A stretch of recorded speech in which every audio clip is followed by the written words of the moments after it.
at the Fleet Feet Summer Sizzle, a woman that needs no introduction, whether she's racing 2 miles, 5K, or anywhere in between at Woodward Park.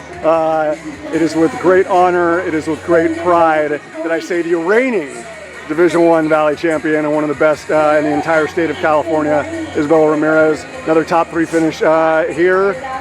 How would you assess kind of where you are?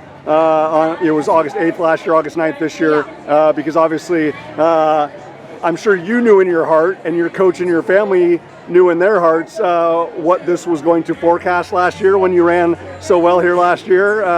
But obviously, you know, there's no more surprises. You are one of the elite athletes in California and the entire United States. So how would you assess today's race versus last year? I would say that I was a lot more stronger last year. I finished second last year, so I think it was with like a 10:40 something. Yeah. I still don't know my time this year. 11:01. Okay. So definitely I did feel a lot stronger. But you and Brooklyn and Gab, like the whole group was, I think, maybe a little bit more ambitious last year. Yeah. You know, I mean, like it seemed like nobody wanted to be the, you know, because all of you know each other so well that nobody wanted to, you know, kind of attack too early. Yeah. I would say that right now, I think I'm in a good place for now, but I know that I just have a lot more like races, a lot more workout and practice to get back into it, and just be more strong as the season goes on. I think that this season's going to be good, so it just takes time. Absolutely. Yeah. But Isabella, I mean, obviously it was a brilliant season throughout. Certainly the performance at Clovis was extraordinary, Valley, State. The fact that you have now gone through all of that and understand that it's like, I want to be the best version of Isabella Ramirez, you know, like a great race at Clovis would be awesome, but you know, you want to be at your best, you know, in those last 2 races here in November. Like, is that a byproduct of just kind of maybe purposely being a little bit more patient, you know, and just building it a little bit more methodically this summer? I think patience is key. Like, I feel like when every race we do, we can learn from it, and I'm just going to keep getting faster and stronger. So right now I'm not too worried about, you know, not beating my times from last year, because I know I'm just going to get stronger as the season progresses. And yeah. Not just because of the exceptional track, you know, season and the exceptional cross-country season, but I mean, just again, older, stronger, you know, faster, you know, greater endurance, but also greater awareness of, like, you know, what your body can give and what recovery is like. How did that kind of establish the framework for this summer in comparison to summers of the past? Because it's one thing to have the breakthrough and get there, but obviously you're a very intelligent woman. You know, it's probably even a tougher challenge to stay there, right? Like when you've experienced that level, it's like I don't want to go in reverse. I want to be there, if not.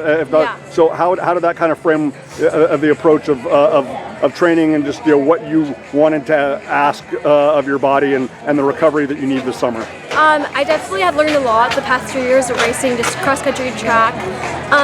And I know like what kind of recovery I need to get better, and I know that not every race is going to play out like I want to, and I just need to do what I can, and that is practice, keep practicing, and also recover a lot. Like, recovery is really important to me, because we can do a really good race or a really good workout, but then beat our bodies up, and I feel like recovery is really important to just kind of get back up there and just increase in my progress. Absolutely.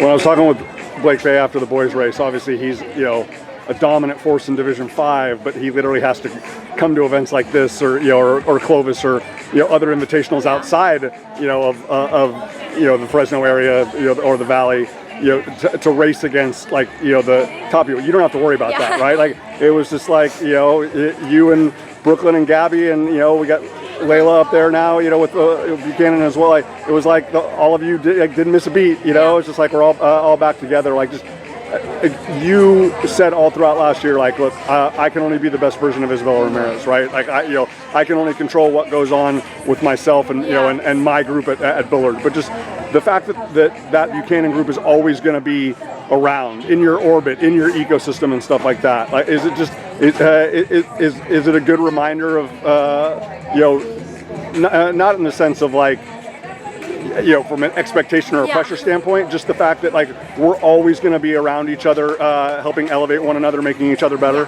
I think it's just really great to have that environment. I mean, we're all in D1, so we're always around each other, and I know I'm leaving this next year, but they're just going to keep on making each other better, and I'm really grateful that I have that crowd around me.